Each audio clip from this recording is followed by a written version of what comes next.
Hello and welcome to It's a Code You Mental Health Support for Those Working in Healthcare. This is a podcast created for healthcare employees to explore not only issues relating to mental and emotional health, but also unique challenges that those working in healthcare are faced with. Your hosts are Adina Tucker, a licensed clinical social worker with Dartmouth Health, and Jennifer Hinsey, an MSW also with Dartmouth Health. Welcome to It's a Code You. In keeping with our theme of finding balance in an unbalanced world, closing out April, we are going to be talking to you about how to create a work-life balance when you are a healthcare worker, a shift worker, or maybe you just work in a very high-stress environment. And when you work in healthcare, you're often working long hours. The environment can be fast-paced and stressful. If you don't have a feeling of some kind of balance, you can experience frustration and even burnout. So, today we're going to take a look at what types of strategies can be implemented both personally and within the work environment. I'd also like to say that one thing that most of us could start by doing is by lowering our expectations and standards of ourselves, allowing ourselves to prioritize our own needs and giving ourselves time to do those things by letting the dishes sit a couple of extra hours or grabbing takeout one night a week instead of cooking, or doing a very easy meal that's maybe not as nutritious but is cheap and easy. Fold that laundry tomorrow. We put a lot of expectations on ourselves that at times can make it harder to find some sense of balance. Dina, I love that little reminder for everyone listening out there and for us too.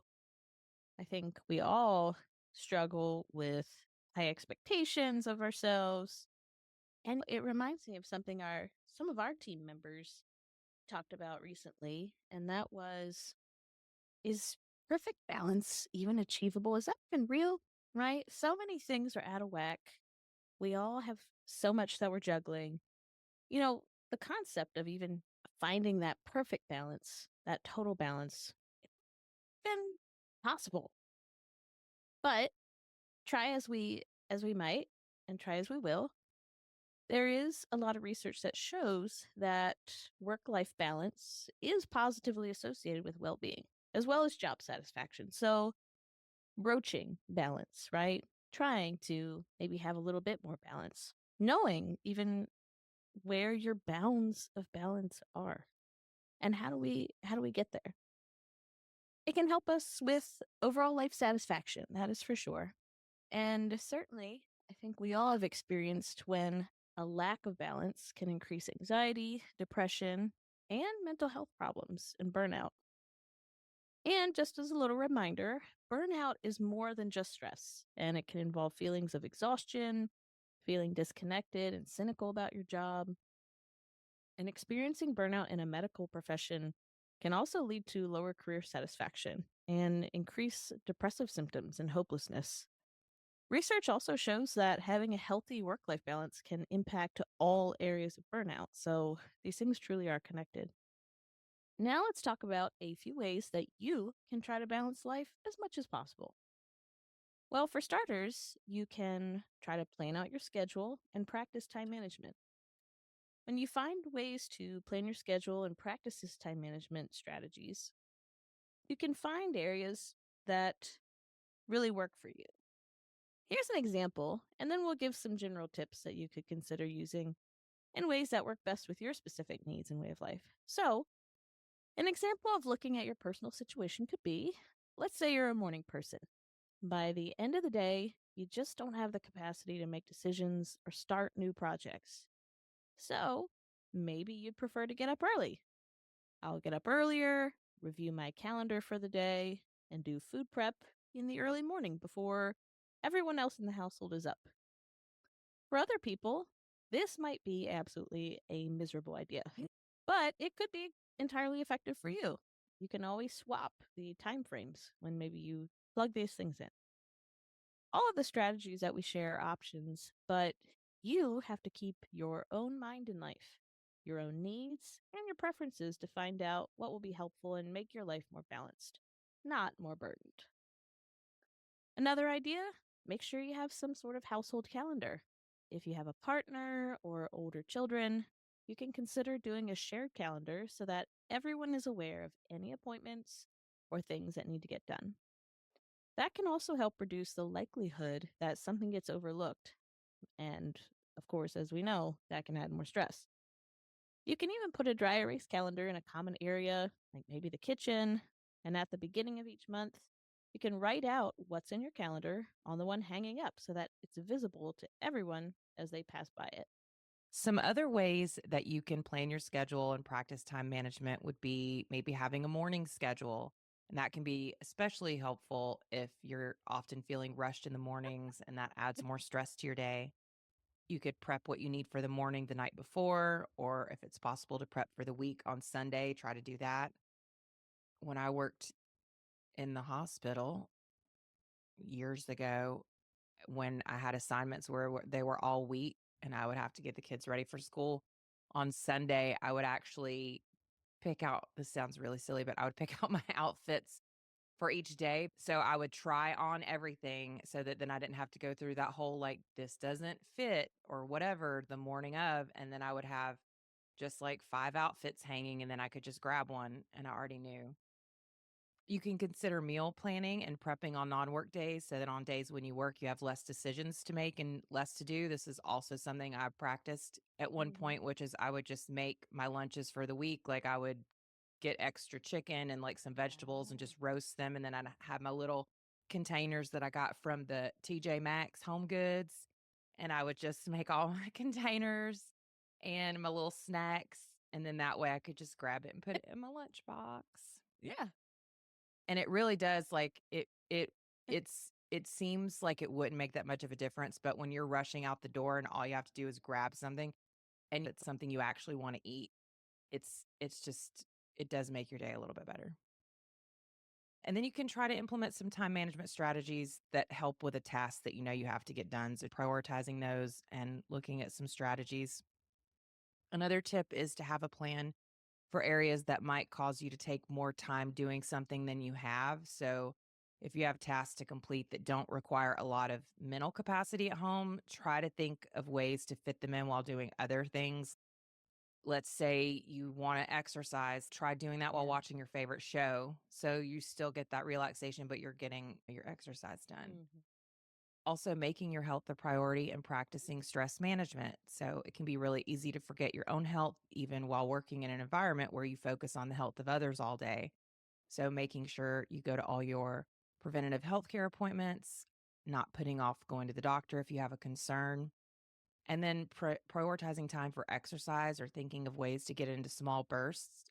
For example, walking a lap around the hallways if you have an extra minute, or fitting in a 10-minute walk a few times a day, even indoors, because that time does add up and it does help your overall cardiovascular health and everything else. So it's, even little ways to get it in will also help with stress reduction. I think that's excellent. And it's true. It really does add up throughout the day. It's kind of like, the recommendation if you take the stairs every time you need to, maybe it's only a set of 10, but you got to run up and down them 10 times a day. Well, that's actually a lot of stairs. So how about that? You can also consider doing perhaps a 5-minute meditation when you get out of bed or before you go to bed each day, or maybe even on your lunch break or something. Just carve out 5 minutes and take some time to zone out a little bit and make time to disconnect from work. Maybe that's not a full on 5 meditation while you're in the midst of your workday, but maybe a postcard or looking out the window if you have access to one and just taking a couple minutes to give your brain a little break, stare out into the distance or something pleasant, and just focus on that for a bit. You can also take breaks you're allotted while at work. I know some folks, especially healthcare workers, have a tendency to completely blow through their breaks, continuing to finish up something, or maybe you get in the habit of, oh, I know this is my break, but this is just going to take me a couple extra minutes just to finish it. And then before you know it, you only have a minute left of your whole break. Well, do the future you a favor and just hit pause on whatever you got going on and take that break. Even if it's just a walk to the water fountain or standing up, stretching out a little bit, Future you will thank you. Advocating for yourself in those moments and asking to take your breaks, especially if there's an impossible situation going on at work, and we've all been there, and you can't take your break at that moment. It is also fair and okay to advocate for yourself after the situation's cleared up, whatever's going on, and you're finished, it's resolved, to ask to take your break or take a little time, right? Once that's all, so that you can get yourself a little time to recharge. Remember, you deserve it and you're worth it. Some other ways you can take breaks that can help give you more balance is with technology. So, the way technology is today, somebody can always reach us. I think we've talked about this before. Like, used to, you want to talk to somebody, you call them, maybe they answer, maybe they don't. And if they have an answering machine, you could leave a message and maybe they'll call you back and maybe they don't. But now we are reachable 24/7, not just by people in our personal lives, but our jobs as well. So trying to stay off your phone a few hours each day, and social media can be a distraction and something to be funny and give you some humor, but it can also add to stress given things like doom scrolling and bad news. So taking a break can be really helpful from social media. And then avoid checking your work email on the weekends or when not at work, because then it can really add to that whole stress of the anticipatory stress of, oh, I have all this waiting for me, so that you can't be present and enjoy your time away from work. Also, taking time to think about what your priorities are. So, from time to time, make a list of the things that are most important to you, and then consider if you need to shift things or make changes to ensure that your priorities are getting the attention they need. That happens from time to time. Just because something was a priority a month or two ago doesn't mean it is today. And some examples of how to do this is, let's say you want more time with your family. So consider letting those dishes sit in the sink a little bit longer, or assigning more chores to your children. They're old enough to help, or asking them to help you with some of the chores that you're working on. That's a great way to involve them in the household and really drive home that idea of, like, we all work together, but also give you a break as well. A lot of times we have this idea of how our home should look, and we can really run ourselves ragged trying to achieve a certain standard. So, loosening up some of those ideals to prioritize the things that really nurture us, fill our tank up, relieve our stress, that can be really helpful. Absolutely. And that kind of reminds me of something I think we've talked about on an episode before, and it's giving ourselves permission at home to have that drawer that's just perpetually messy, or that room that's just, this is the catch all and that's just what it's going to be, or that chair that is not, it's like an extension of your closet because clean clothes just end up there and languish until the end of time. But sometimes just giving ourselves permission to let those things be as they are is that's something we need to help relieve some stress and just accept, hey, not every single thing in this household's going to be spick and span. And it's okay to have a it's okay to have a little disorganization here, or a lot of disorganization. If especially if, like, the junk drawer bothers you, well, maybe once a quarter, you give yourself 15 minutes to clean that junk drawer out, and then you give yourself permission to let it get junky from that point on until the next time, the next quarter, and, Yes. So balance. again, everything in balance. But part of that balance really can be letting yourself have a place where things can be in disarray, and that's okay. And maybe finding those old coupons right before they expire. I know folks have those in those drawers. No, I do. Wait, check your coupons. Don't miss out on your deals. Not in this economy. All right, now let's talk about setting boundaries and having clarity, right? So, we want to try to take steps to ensure that our working hours really are clearly defined. I know that oftentimes, especially in busy healthcare roles, the blend between time I'm off versus time I'm on, and it's hard to find that defining line sometimes. And sometimes situations happen in those particular roles where, hey, it's kind of part of the job. But we really want to try to keep the working hours defined as best we can because it's important to try to keep our personal life separate from work and give ourselves the time that truly is ours. Eh, with that, if you're dealing with a lot of stress and you feel like you're reaching your limit at work, it's really important to communicate that to your leadership. Ask for what you need so that you can be the best at your job. A lot of places of employment, a lot of hospital systems, I know that ours at Dartmouth has some of these resources, but there really are some dedicated resources to help employees try to prevent that burnout, whether that's through different wellness programs, mental health programs, even things like popping on for a little 30-minute yoga during the day. So there's ways to try to navigate reaching your limit at work. And if anything, it's really important to not just carry that alone with yourself. Talk to folks about it. Talk to your leadership, talk to coworkers, see what resources are out there for you too. Now, if you've been in a customer facing role, you have probably encountered someone who is very talkative, and you've likely encountered a time when you were just so short on time and you needed to get out of that interaction in order to get to your next task. I think we've all been there. There are chatty Cathys and talky Brads out there. But part of patient care is that emotional connection. It's important.